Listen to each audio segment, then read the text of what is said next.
back when I studied philosophy and psychology and film, actually, at the University of Toronto. That's probably the first place I really became fascinated with the notion of choice. How free are we? Are things determined, kind of determined? Is every moment random? That's the kind of thing that appeals to a weirdo like me. We're going to do a little, what's called a process of elimination with a few different choices. And Chris, I want you to help me out here. Let's go down to the table. Here we go. Going to go down slowly here. I've got 3 choices here. And like I said, we're going to do process of elimination, okay? Let's start by eliminating the paperclip with its own sound effect. Chris, I want you to take a moment. I don't want you to feel controlled or rushed in any way, but I want you to pick up 2 of them. We're going to do some elimination here. Reach over here and just pick up any 2 of the 3, okay?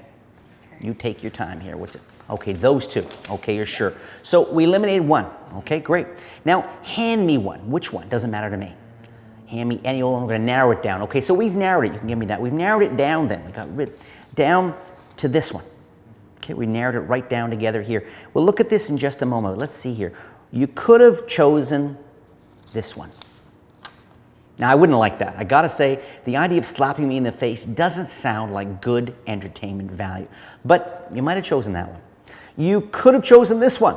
We could have eliminated down to this one. But punching me in the stomach doesn't sound a whole lot better than the other one. Luckily, through process of elimination, we chose this one. And in this case, what do we have? Oh, hey, give me $5. That worked out pretty well. This is called magician's choice, or using the French word equivoque. And the idea, of course, is to give the impression of a totally free, organic, and flowing choice when in fact you've controlled it. This is a great example, too, of how your script, the words you use, can be a big part of the secret method. Now, this I'm going to show you, this is the most basic method, just using 3, but in a moment I'll show you how you can do it with more objects than just 3. In this situation, what I have is that these are the two that I don't want to force. I don't want to force these 2. This is the one, the $5 one, that I want to force, and I have a little dot on that just to make sure if there's any confusion, because in real life situations, sometimes there'll be a wind or someone farts or a bunch of grapes appear and explode or whatever. These things happen. So this means that no matter what happens, at a glance, I can always tell the one I want to force.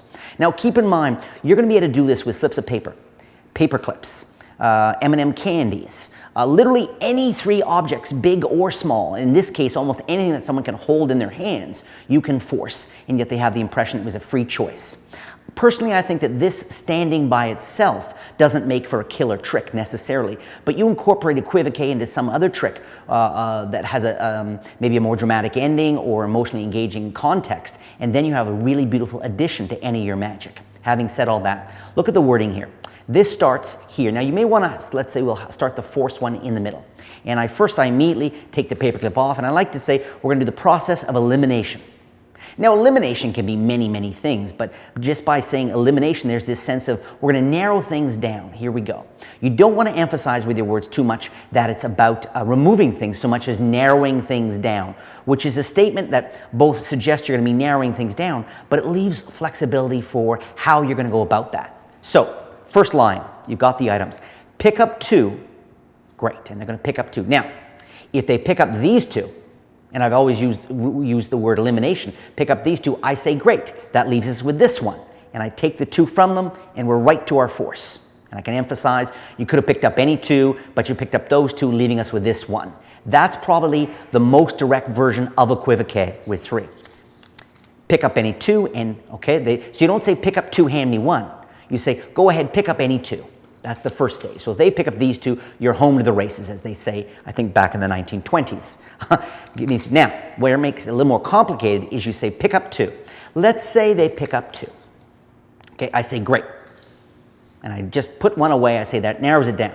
Okay, I say great, we'll get rid of this one. You keep it, boom, let's get rid of this one. So notice that if this is my force, if they pick up these 2 or they pick up these 2, leaves me with one, and I say, great, let's get rid of that. Okay, leaves it down to these 2. Now, I say, now I want you to hand me 1. So they have these 2, hand me 1.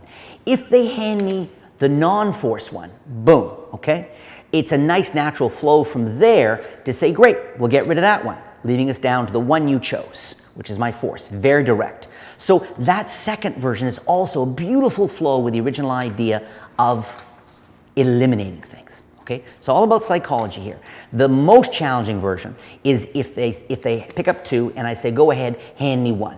Now, they're doing the large action, in this case, the force 1. They're doing the large action of handing you 1. It's got a real sense of, implicit in that is the idea that they are giving you the last 1.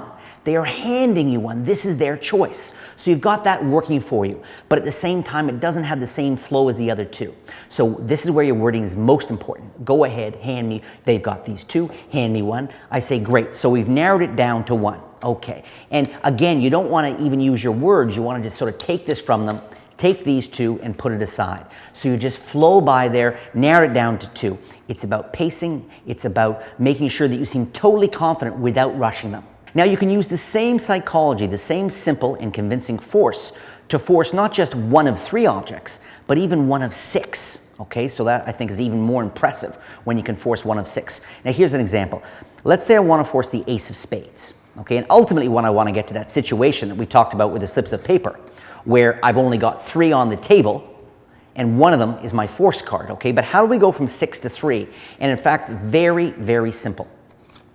Because what you can do is, in this case, and again, this can work with any 6 items, 6 people, 6 this, 6 that, doesn't really matter. It's any 6 items, 6 phone numbers.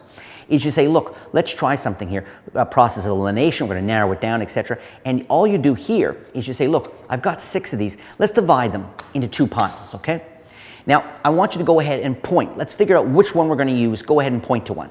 If they point to the pile that you want to use, then you say, great. And you're right where you want to be, okay? You narrow it down. If they don't point to the pile you want to use, you've already said eliminate. We're going to eliminate narrative. Go ahead, point to one. We're going to do a little elimination here. They point to this one. Okay, if they point to this one, you say great. If they point to this one, you say great. Let's eliminate those. And we're down to just these 3 now. Now, think about the possibilities. If you're going to use notes, of course, you don't necessarily have to go with, stomachs and slaps and give me $5, okay? You could go with something like, pop out my eyes with a wooden soup spoon.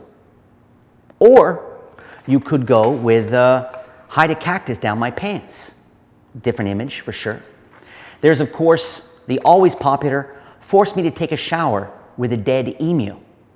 But probably my personal favorite, sell one of my kidneys to a drunk Santa Claus.